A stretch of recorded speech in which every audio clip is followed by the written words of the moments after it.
seen the trick. They get the shape hit, not the balls. After lunch, by design.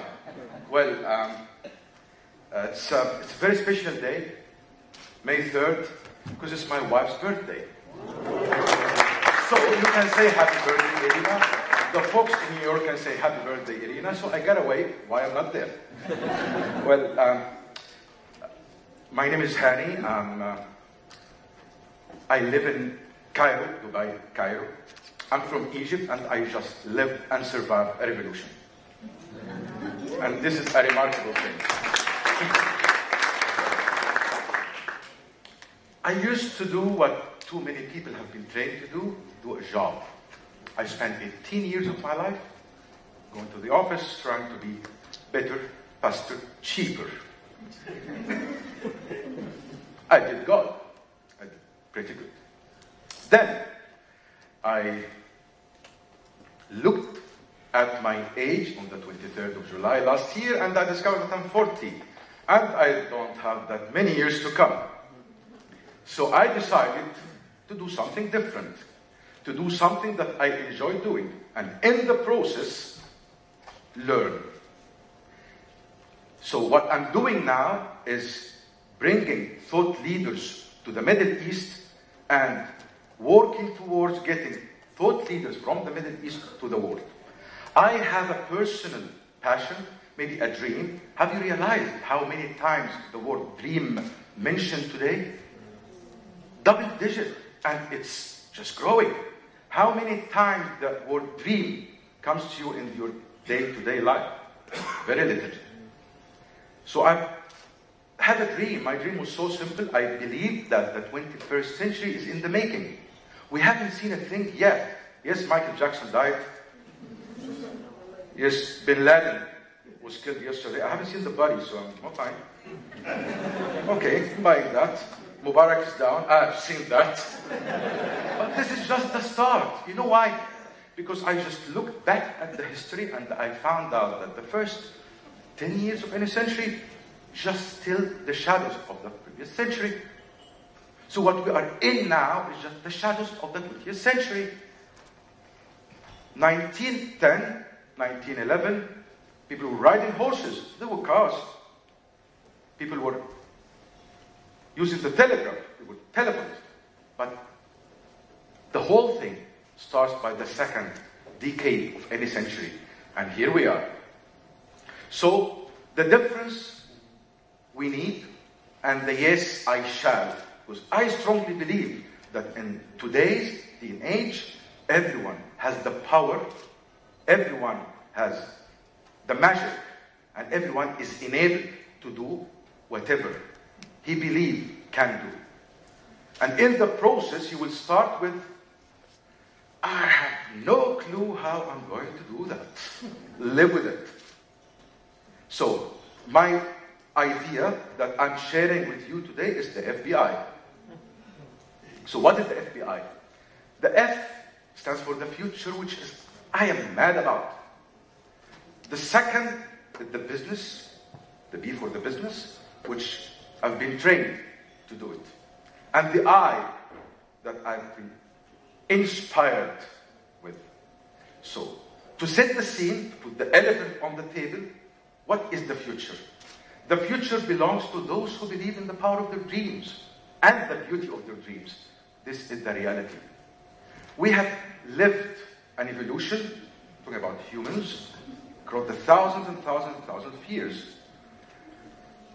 It took us thousands of years in the gathering and hunting, thousands of years in agriculture, thousands of years in the knowledge age, which we are living in now. Some people, they're saying that, we have crossed the knowledge age and the future is digital. Well, digital is a key enabler for the future. Digital and the internet is the carrying capacity for humanity in the 21st century. Internet will do to humanity what electricity did to humanity 100 years ago. But it is not the future. The future has few attributes. The future is fast. The rhythm is so fast. Revolution in 18 days, unreal. It took the TV 50 years to go from black and white to color. And in 10 years, it went from plasma to LCD to LED to 3D. I have no clue where is it going next. But I had no clue that it's going to go from LED to 3D as well. So it's fast. It's radical. You get surprised every day with something new. And it gets united around one idea, or one product, or one brand, or one purpose, or one cause. And unite on a global level, not only silo level, family or friends. Our challenge with the future comes from what we have been trained to. We usually look at the future with the lens of the past. This is how we're trained, whether in the school or in our jobs. When I stood up in front of board or executive committee or a manager, I look back and think that I am going to do, along with my team, 10% versus last year. So we benchmark against the past. So we always look at the back, using the tools of the past. Is this the right thing? No, but this is the linearism that we've been programmed to do. You gotta do things better, faster, cheaper. Is your product or campaign better than the competition? Better, the error of the errand. That was the reality. And that's what keep us all the time confined in better, faster, cheaper. If we want to embrace the future and want to do a difference that impact the community, self, we need to have a reset. We need to get our mind set reset. And I call that the creative conceptualization skill. And it is a skill. It is not a talent. It is a skill. What is creative conceptualization? Creative conceptualization could start by stealing from great people. Picasso used to say, or said, great artists steal an idea, steal a concept, but not from what you're doing. Borrow it, or steal it with pride. Conceptualization is a skill. Creativity is the talent. So what is creative conceptualization? We all know that tomato is a fruit. Do we know? Tomato is a fruit. Okay, but we've been trained not to put tomato in fruit salad, right? You cannot do that. You can put it in the salad. Fruit salad, no. Creative conceptualization, you come up with a tomato fruit salad. Genetically modified, so it has a sweet tooth. Rich with the value, nutritional value, and giving the poor people accessibility to something new. So, when it comes to the future, do not benchmark, future mark. The same values that you have seen in the previous graph, the linearism, are the same here, but you're looking at things differently. You are not benchmarking with a yardstick backwards, you are taking forward. So we should move as people from best practices to next practices. So the next time when someone asks you, are you better than the competition? Don't say, I am the best. My product is the best. My campaign is the best. Say that I am next. And there is something that I would like you to think through. There is a big difference between innovation and invention. Innovation is skill that is around an idea. Invention is something that you bring up with. So start with an idea. Take your dream down to an idea. Do you know that each and every dream we have has an idea? Each and every dream we have has an idea. Last year, in 1 week, I've seen 3 pieces of news. The first piece of news is the app downloads reached 10 billion. 10 billion. Can you believe that? 10 billion in less than 5 years. 10 billion that was not created by a corporation. It was created by individuals. The same week, another piece of news came from Google that they have succeeded in having a car, manless driven car, and they drove it from San Francisco to Los Angeles for 1,000 miles. Google, when they thought about that, they didn't do it because this is something that will enable them to make money, as much as they had a purpose. And the purpose they had was human beings should spend their time doing more of a value stuff than driving. Can you believe that? That was the driving force. The third piece of news, it was Google will start to measure global inflation through web data. And this is shocking. Usually now what we do that in terms of measuring inflation, that we take a basket of goods and it takes us month and month and month to do that. Web data, you can get it real time. So, where are we moving toward then? We are moving toward the ideation economy. Okay, one great idea that can advance humanity or solve a problem. Simple as that. The Da Vinci mindset. The ideation economy is a fusion of technology, economics, passion, creating wealth, prosperity, and power. But the power is different. It's power to the people. It's not power to the corporate. It's not power to the government. It's power to the people. As simple as that. It's not the same that we have been seeing and living with for the past 100 years, which is resource-based economy, like financial resources, human resources, natural resources. No, it's ideation economy. And it will have a seismic impact. We have seen part of it with the computer development, started with microchips. The microchips is advancing computers, computers advancing networks. But in the new day and age, the seismic effect will not be confined in a silo of the category or the product, but it will shake things around. So the advancement in the microchips will lead to advancement in biotech, will lead to advancement in the nanotech, will lead to an advancement in the neurotech. And it will happen so fast.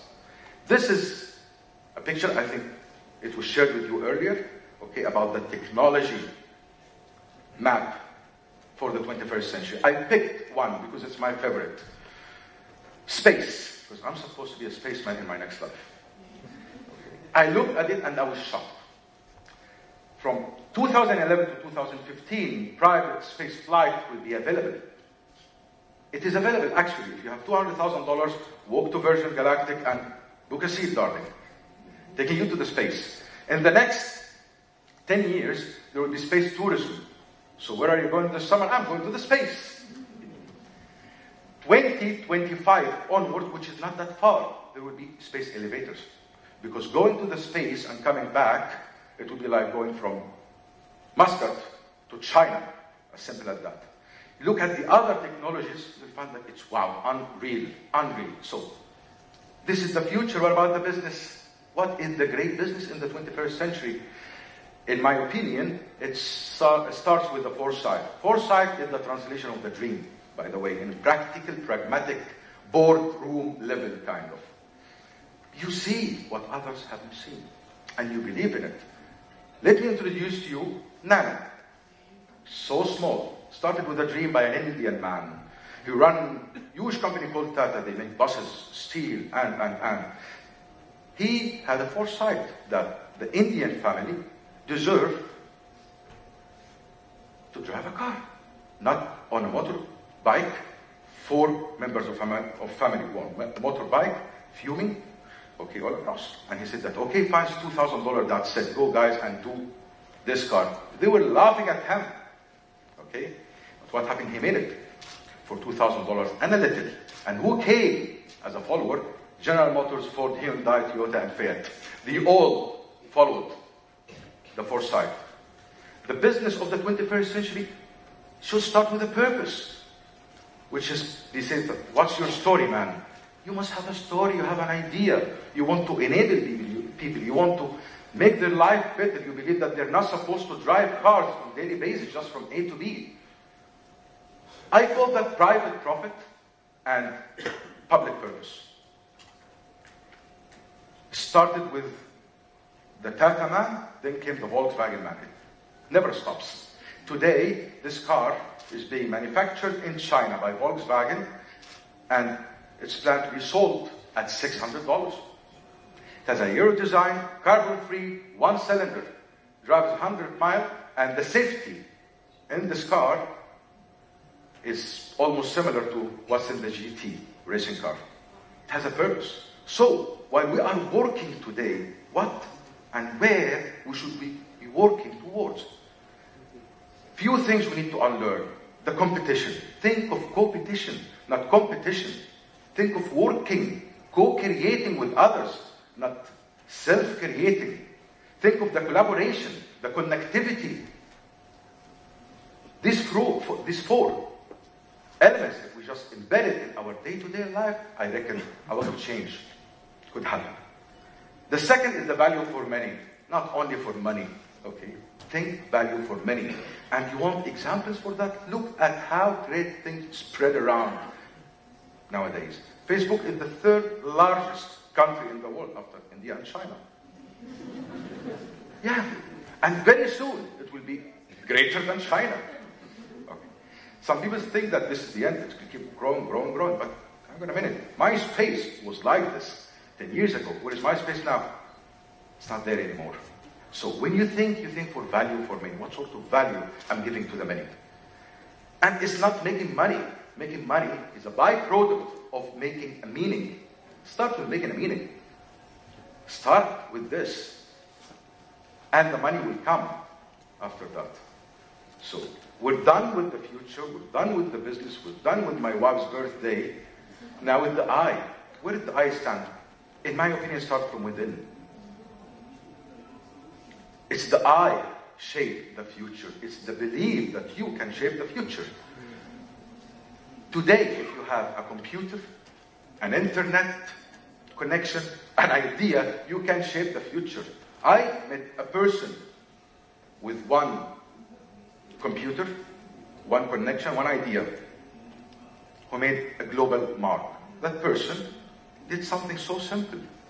He designed an application, a weather application, for the iPod, iPad, iPhone, and became globally the most selling app in the world. Just one man. So, this is the new hope, the I. Yes, the entrepreneurs, as we talk about every day today, and I wish that we don't do to the entrepreneurship what we did to the corporate social responsibility, where it got prostituted everywhere around. So I would say that it's the little I that can influence the big you. The you is the us. It's the force that can shape the future and be the forward-turning force for humanity. The world needs you. This is real. The world needs you. This is me, 6 months back, carrying 95 kilograms of human weight,